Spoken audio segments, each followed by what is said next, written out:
Number पर यही चल रहे हैं जिनको टिकट मिला। मैंने कौन सा सर्वे का रिपोर्ट है ये और किस तरह का सर्वे है ये कि जिस आदमी का बरहारा में इतना विरोध हो उस आदमी को सर्वे में सबसे ऊपर रख के और आप जो है टिकट दे रहे हैं। रही बात, चूंकि बरहारा जो है वो जेडीयू का सीट था, हमको चुनाव लड़वाने के लिए जो है माननीय मुख्यमंत्री जी, हमारे और भी जो शीर्ष नेता हैं, उन लोगों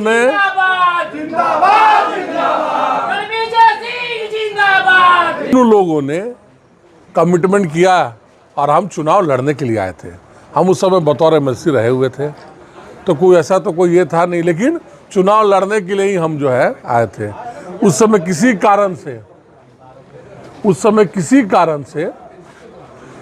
कारणवश जो है वो सीट चला गया बीजेपी में। तो हमने उस समय एनडीए धर्म का पालन किया और माननीय मुख्यमंत्री जी से मिले। उन्होंने कहा कि जो है एनडीए धर्म का पालन करना है, और हम फिर भी उस समय जो हमारे जितना यथाशक्ति थी हमने कैंडिडेट को जिताने में काम किया। लेकिन बनने के बाद जो उनके द्वारा जो कार्य किया गया, क्या किए क्या नहीं किए, और उसके बावजूद इतना विरोध के बाद भी टिकट को उठा के और दे दिया गया, ये तो कोई सिस्टम तो है नहीं। हम लोग भी लगे हुए थे और भी कई लोग लगे हुए थे। हम तो नहीं मानते जेडीयू और बीजेपी अलग अलग है, हम तो एनडीए मान के चल रहे थे। उस एनडीए के सच्चा सिपाही बनकर हम पूरे साल भर से लगे हुए थे। और भी कई लोग हैं, सूरजभान जी भी लगे हुए थे, और भी कई लोग हैं। तो सबसे नंबर 1 सर्वे में रिपोर्ट उन्हीं का गया है। ये कौन सा सर्वे रिपोर्ट है भाई? तो इस बार चूंकि लोगों का जैसे ही टिकट का, ये तो पहले ही प्रेस कॉन्फ्रेंस कर दिए, करने के बाद कम से कम 500 लोगों का फोन आया कि भैया चुनाव लड़े के बाद, चाचा चुनाव लड़े के बाद। और हम पहले भी बोलते आए हैं कि जनता मालिक है, इसलिए आज हम लोग तमाम हमारे जितने टीम के लोग हैं, लोग और भी आ रहे हैं, वो सब लोग मिलके तय किए हैं कि चूंकि लोगों की आवाज़ है इसलिए चुनाव हम लोग लड़ेंगे और एकदम दमखम से लड़ेंगे।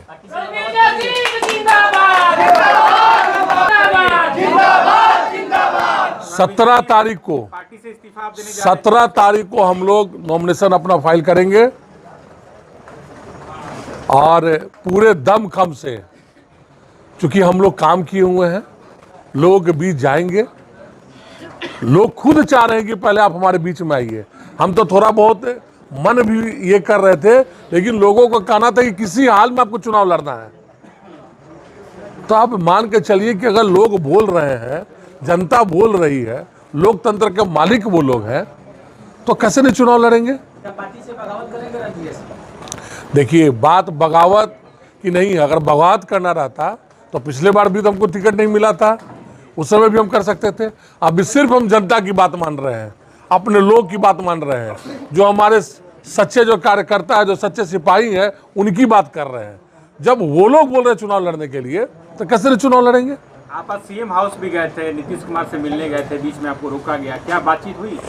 देखिए, हम अपनी बातों को माननीय मुख्यमंत्री जी के समकक्ष रखने गए थे, और कहीं ना कहीं चूंकि हमारे शीर्ष नेता हैं, वो हमारे नेता, हमारे अभिभावक हैं, तो हम उनसे ये बात कहने गए थे कि लोगों का ऐसा रुख है, ऐसा लोग चाह रहे हैं।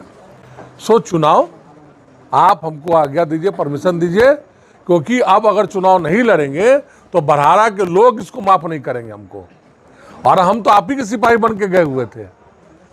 तो लोगों का कहना है कि आपको इस बार चुनाव लड़ना होगा। तो अगर चुनाव हम लोग नहीं लड़ेंगे तो हम लोग तो फिर कहीं के नहीं रहेंगे। तो लेकिन चूंकि भीड़ बहुत था, कहीं ना कहीं माननीय मुख्यमंत्री जी का भी कुछ व्यवस्था है, चीज़ें चल रही हैं, चर्चा हो रही थी, लास्ट मोमेंट है, तो फ़ोन आया कि ठीक है, फ्री होने के बाद आपसे मुख्यमंत्री जी मिलेंगे, और हमको उम्मीद भी है कि मिलेंगे। लेकिन क्योंकि कहीं ना कहीं लोग हमको खोज रहा था, लोगों के बीच हम आए, और यहाँ आने के बाद सब लोगों का कहना है कि चुनाव लड़ना है, तो हम लोग सब लोगों ने तय कर लिया है कि चुनाव लड़ेंगे और लोगों का आशीर्वाद रहेगा तो चुनाव जीतेंगे भी। आपको क्या लगता है कि बढ़ारा में राघवेंद्र प्रताप सिंह को टिकट दिया गया है, टिकट देने का पैमाना क्या है उनका? यही तो हम आपके माध्यम से पूछना चाह रहे हैं कि हमारे जो साथ में जो दल हैं, जो एनडीए के हिस्सा हैं, उनसे आप लोग पूछिए ये कौन सा मेजरमेंट स्केल है जिसमें सबसे नंबर 1 पर वो फिट आ गए हैं। वो कौन सा ऐसा मेजरमेंट स्केल? हमको तो ऐसा कुछ समझ में नहीं आया। हम लोग भी काम कर रहे थे, लेकिन ऐसा क्या काम वो कर दिए कि लोगों में इतना आक्रोश भी है कि सुबह 10 बजे वो गांव पंचायत नहीं घूम सकते हैं। तो ये कौन सा मेजरमेंट स्केल है? किस मेजरमेंट स्केल से उनको नाप कर उनको टिकट दे दिया गया? नाराजगी राघवेंद्र प्रताप से है या आपको टिकट नहीं मिला उसकी वजह से? टिकट अगर हमको मेरे मिलने से नहीं होता तो 2020 में चुनाव लड़ चुके रहते हम। 2020 में भी बोलकर हमको चुनाव टिकट नहीं मिला, लेकिन उस समय तो हम कोई आक्रोश में नहीं थे, चुनाव नहीं लड़े। और आप लोगों को भी पता है, लोग भी यहाँ पर हैं, उस समय पूरा चुनाव हम लड़ चुके थे। तो बात टिकट नहीं मिलने का नहीं है, बात है कि ऐसे लोगों को टिकट मिला जिनको लोग नहीं चाह रहे हैं, तो हम कैसे उनके साथ खड़ा हो सकते हैं? भाई हम तो, जनता अगर मना कर देगी तो हम क्या, बड़े बड़े शीर्ष नेता भी किसी के साथ नहीं खड़ा हो सकते हैं। लोकतंत्र में जनता मालिक है। आपको लगता है कि बढ़ारा में एनडीए ने वॉकओवर दे दिया है महागठबंधन को? हाँ बिल्कुल। किसी पार्टी का इंतजार कर रहे हमको हैं? लगता है कि सुबह में माने सो के उठेंगे, उनका कहानी खत्म हो जाएगा। एमएलसी साहब, एक अहम सवाल है। कहानी खत्म हो जाएगा मतलब वो लूज कर जाएंगे। एक अहम सवाल है, आप 2020 में राजद छोड़कर जदयू में शामिल हुए थे, उस समय भी आपको कुछ नहीं मिला था, फिर आपकी दावेदारी के अनुसार जदयू नेतृत्व में आपको अनदेखा क्यों किया गया? कहीं ना कहीं इस बात का हमको भी अफसोस है, क्योंकि हम उस समय हमको चुनाव लड़वाने के लिए माननीय मुख्यमंत्री जी भी बोले थे और हमारे एक शीर्ष नेता है ना, बड़े भाई, उन्होंने भी कहा था, ललन बाबू ने। इस बात का हमको उस समय भी अफसोस लगा और आज भी अफसोस है कि पता नहीं क्या कारण रहा, क्योंकि ये सीट जेडीयू का था, बट उस समय कुछ राजनीतिक ऐसा पेच लगा तो चला गया। लेकिन इस बार तो जो इनका रवैया था, जो इनका कार्यकाल रहा, उसमें हमको पूरा उम्मीद था और हमारे शीर्ष नेता लगे भी हुए थे। लेकिन ऊपर में चूंकि टिकट का फैसला तो हम लोग तो होते नहीं है, वहाँ पर जो है कमेटी होती है, सब शीर्ष नेता लोग होते हैं। अब उन लोगों ने क्या सोच के ये डिसीजन लिया है ना, ये समझ में नहीं आया। लेकिन हमारा जो क्वेश्चन है कि बीजेपी के भी और भी कैंडिडेट थे यहाँ पे, जिनका मेजरमेंट स्केल, जिनका रिपोर्ट किस सर्वे में उनसे कम था कि उनको नहीं दिया गया। चलिए ये बात कि ठीक है, चलिए हम जेडीयू में थे, लेकिन बात जब एनडीए की हो रही है तो जेडीयू और बीजेपी की बात कहाँ है? बात तो ये होना चाहिए कि एनडीए का सीट बढ़े, एनडीए की जीत हो। इंपॉर्टेंट ये नहीं है ना कि जेडीयू को चला जाए, बीजेपी को जाए, जिसको भी जाए वो सीट निकल जाए। हर एक पार्टी का तो यही सबसे बड़ा एजेंडा। तो ये क्या सोच के दिया गया, ये समझ में नहीं आया। बतौर निर्दलीय प्रत्याशी किन मुद्दों के साथ रणविजय जी बढ़ारा में चुनाव लड़ने जा रहे हैं इस बार? हमारा बिल्कुल क्लियर एजेंडा है, शिक्षा से जुड़े हुए हैं, घर घर शिक्षा को पहुंचाना, युवाओं के लिए जो बेहतर, चूंकि शाहाबाद जिला सारे जितने भी भारत सरकार में जो सैनिक बल है उसमें हमारे युवा बढ़ चढ़ के हिस्सा लेते हैं।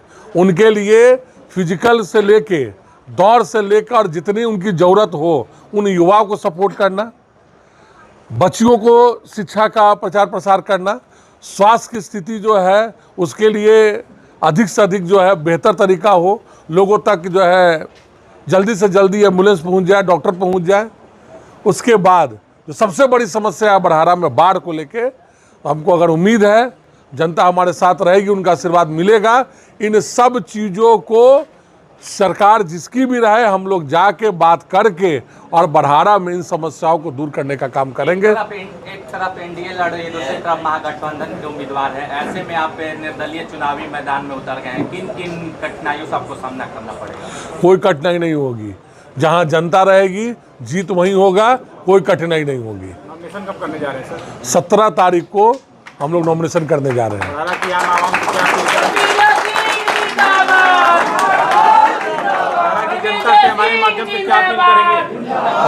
बड़हरा की आम आवाम से क्या अपील करेंगे आप बतौर निर्दलीय प्रत्याशी? देखिए, हम जब हम लोगों के बीच जा रहे थे तो हम बस एक ही चीज़ उस समय भी लोगों को बोलते थे कि अगर बड़हरा में बदलाव चाहिए, बदलाव का मतलब अगर बड़हरा को विकसित बड़हरा बनाना है, बड़हरा को शिक्षित बड़हरा बनाना है, बड़हरा को संपन्न बड़हरा बनाना है, तो आप कोई भी कैंडिडेट हो, आप उस कैंडिडेट को देख के और उसके बाद पार्टी को देखिए। पहले कैंडिडेट को देख के वोट कीजिए, क्योंकि जब भी आपको मुसीबत होगा, प्रॉब्लम होगा, समस्या होगी, तो आपका वो कैंडिडेट ही आपके साथ होगा, आपका प्रत्याशी आपके साथ होगा। उसके बाद पार्टी को आप देखिए।